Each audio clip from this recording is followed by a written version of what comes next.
তোমায় একটা কথা কইতে চাই, তোমার বোনকে দেখার পরে দুই চোখে ঘুম নাই।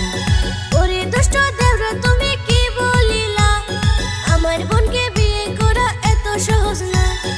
ও ভাবি জান তুমি একটু বুঝো না, ওরে সারা আমার কিছুই ভালো লাগে না।